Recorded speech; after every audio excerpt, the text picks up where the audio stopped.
manajemen. Manajemen bukanlah suatu hal yang baru bagi kehidupan manusia. Sejak zaman dahulu, manusia sudah menerapkan prinsip-prinsip manajemen sederhana. Contohnya, kerjasama dalam berburu, bercocok tanam, membangun rumah, dan mengatur pembagian tugas. Sebenarnya mereka telah melakukan manajerial, namun pada saat itu belum bisa disebut dengan manajemen. Contohnya, masa Mesir kuno, piramid dibangun dengan melibatkan perencanaan, perorganisasian, tenaga kerja, dan pengawasan. Manajemen sangat penting karena berperan dalam mengatur, mengendalikan semua kegiatan yang ada dalam organisasi tersebut. Tujuannya bisa tercapai secara efisien dan efektif. Dengan manajemen, semua organisasi dapat menentukan arah dan tujuan yang jelas, mengatur sumber daya secara optimal, serta meningkatkan efisiensi dan produktivitas kerja. Manajemen juga mempermudah koordinasi antar bagian, membantu pengambilan keputusan yang tepat, memungkinkan organisasi untuk beradaptasi dengan perubahan lingkungan. Selain itu, manajemen yang baik menjamin kelangsungan organisasi dalam jangka panjang. Tanpa manajemen, semua kegiatan tidak terarah, boros, dan tidak maksimal. Pengertian manajemen. Kata manajemen tampaknya sudah begitu sering kita dengar. Manajemen erat kaitannya dengan organisasi. Sehubungan dengan hal tersebut, maka ada baiknya kita memahami pengertian dari organisasi tersebut. Menurut Griffin, organisasi adalah sekelompok orang yang bekerja sama dalam struktur atau koordinasi tertentu untuk mencapai tujuan. Bagaimana kerjasama dapat dilakukan ketika karakter orang yang dalam organisasi sangat berbeda-beda? Nah, disinilah peran dari manajemen diperlukan guna memastikan semua elemen dalam organisasi, baik manusia maupun sumber dayanya, dapat bekerja secara selaras. Manajemen menjadi kunci dalam mengarahkan berbagai perbedaan karakter, latar belakang, dan kepentingan individu dapat bekerja sama secara efektif dan kondusif. Pembahasan ini membawa kita pada pentingnya memahami apa itu manajemen. Menurut Mary Parker Follett, manajemen adalah seni menyelesaikan sesuatu dengan melalui orang lain. Apa yang harus diselesaikan? Segala hal yang perlu dilakukan untuk mencapai tujuan tertentu. Tujuan itu dapat berbeda tergantung dari organisasinya. Salah satu tujuan utamanya yaitu profit. Dari berbagai aktivitas yang dilakukan untuk mencapai tujuan tersebut seperti produksi, pemasaran, distribusi, pengelolaan keuangan, hingga konsumen, merupakan hal yang perlu diselesaikan melalui manajerial yang baik. Lalu, mengapa proses penyelesaiannya harus bersama dengan orang lain? Karena pada praktiknya, selain organisasi adalah sekelompok orang yang bekerja untuk menyelesaikan sesuatu, itu bukan suatu hal yang mudah. Terlebih lagi, jika apa yang harus diselesaikan banyak sekali dan tidak bisa diselesaikan oleh satu orang. Lalu, bagaimana cara penyelesaiannya? Dalam organisasi bisnis, proses penyelesaiannya juga melalui tahapan-tahapan yang terstruktur, yaitu perencanaan, pengorganisasian, pelaksanaan, dan pengawasan. Setiap tahapan memiliki peran penting agar organisasi bisa tercapai secara efektif. Oleh karena itu, manajemen dapat diartikan sebagai suatu proses untuk mencapai tujuan organisasi melalui serangkaian kegiatan manajemen. Peran manajemen diperlukan agar tujuan dari organisasi tersebut dapat tercapai secara efektif dan efisien. Apa yang dimaksud dengan efektif dan efisien? Menurut Peter, efektif adalah mengerjakan pekerjaan yang benar, sedangkan efisien adalah mengerjakan pekerjaan dengan benar. Apa sih yang dimaksud dengan mengerjakan sesuatu yang benar atau tepat dan mengerjakan sesuatu dengan benar? Mengerjakan sesuatu yang benar adalah memilih kegiatan atau tujuan yang benar dengan sesuai dengan kebutuhan atau sarana yang ingin dicapai. Sedangkan mengerjakan sesuatu dengan benar yaitu melaksanakan kegiatan dengan cara yang benar, efisien, dan sesuai dengan prosedur. Mengapa? Ini diperlukan sebagai upaya agar kegiatan tersebut dapat berjalan secara efektif dan efisien, agar manajemen dapat dilakukan mengarah pada kegiatan bisnis secara efektif dan efisien. maka manajemen perlu dijelaskan berdasarkan fungsi-fungsinya. Berikut fungsi-fungsi manajemen. Fungsi-fungsi manajemen adalah serangkaian kegiatan yang dijalankan dalam manajemen berdasarkan fungsinya masing-masing, sebagaimana yang diterangkan oleh Neckars dan Emshorn. Pertama yaitu perencanaan. Perencanaan yaitu proses yang menyangkut upaya yang dilakukan untuk mengantisipasi kecenderungan di masa yang akan datang dan penentuan strategi dan taktik yang tepat untuk mewujudkan target dan tujuan organisasi.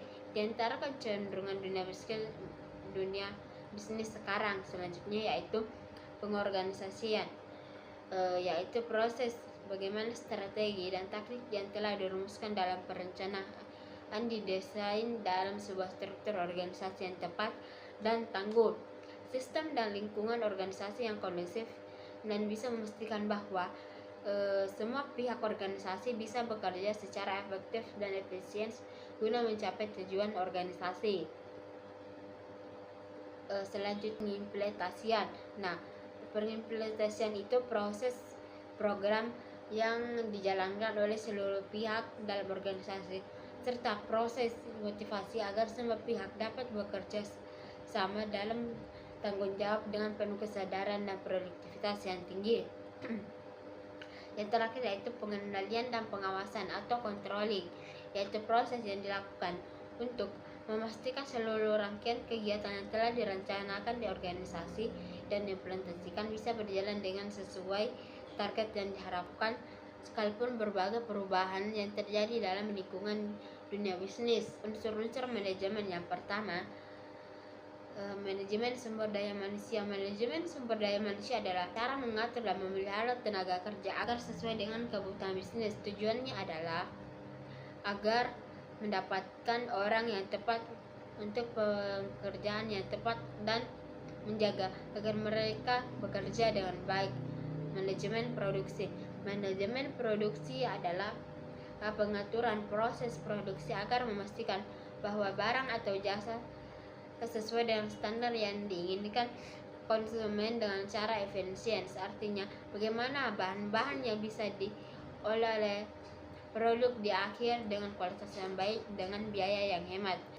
Manajemen pemasaran. Manajemen pemasaran adalah upaya untuk mengetahui apa yang dibutuhkan konsumen dan bagaimana cara memenuhinya. Pembisnis harus mencari informasi melalui survei tentang keinginan konsumen. Hasilnya akan digunakan untuk produk yang sesuai. Setelah produk jadi, pemasaran mengatur bagaimana produk sampai ke tangan konsumen. Selanjutnya itu manajemen keuangan. Manajemen keuangan adalah cara mengatur keuangan bisnis agar tujuan bisa tercapai secara ekonomis, yaitu sehingga menghasilkan keuntungan atau profit. Tujuannya meliputi sumber dana, mengatur penggunaan modal dan memastikan bahwa pendapatan dan penjualan itu lebih besar daripada biaya yang dikeluarkan.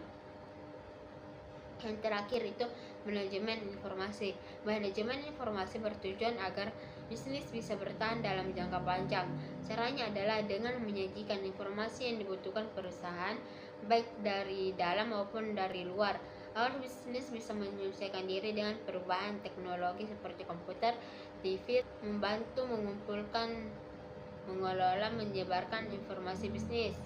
Selanjutnya itu keahlian manajer. Keahlian yang pertama itu keahlian teknis, yaitu keahlian yang diperlukan untuk melakukan pekerjaan spesifik tertentu seperti mengoperasikan komputer, mendesain bangunan, membuat layout perusahaan. Selanjutnya keahlian berkomunikasi. Nah, keahlian komunikasi yaitu keahlian dalam memahami dan melakukan interaksi dengan berbagai jenis orang di masyarakat. Di antaranya keahlian ini adalah keahlian bernegosiasi, bermotivasi, meyakini orang, dan lain-lain. Keahlian konseptual yaitu keahlian dalam berpikir secara abstrak, sistematis, termasuk dalam mendiagnosa dan menganalisis berbagai masalah dalam situasi yang berbeda-beda. Bahkan keahlian memprediksi masa yang akan datang ataupun atau forecasting, keahlian dalam pengambilan keputusan, yaitu keahlian untuk mengidentifikasi masalah sekaligus menawarkan berbagai alternatif solusi atas permasalahan yang dihadapi. Keahlian mengelola waktu, yaitu keahlian dalam memanfaatkan waktu secara efektif dan efisien. Selanjutnya yaitu tingkatan manajer. Ada beberapa tingkatan manajemen yang dikemukakan oleh Nichols. Yang pertama itu tingkatan puncak, yaitu biasanya terdiri dari direktur utama, presiden direktur, wakil direktur. Untuk manajemen tingkat ini, keahlian yang terutama diperlukan adalah keahlian dalam hal konseptual, komunikasi, pengambilan keputusan, manajemen global, dan manajemen waktu.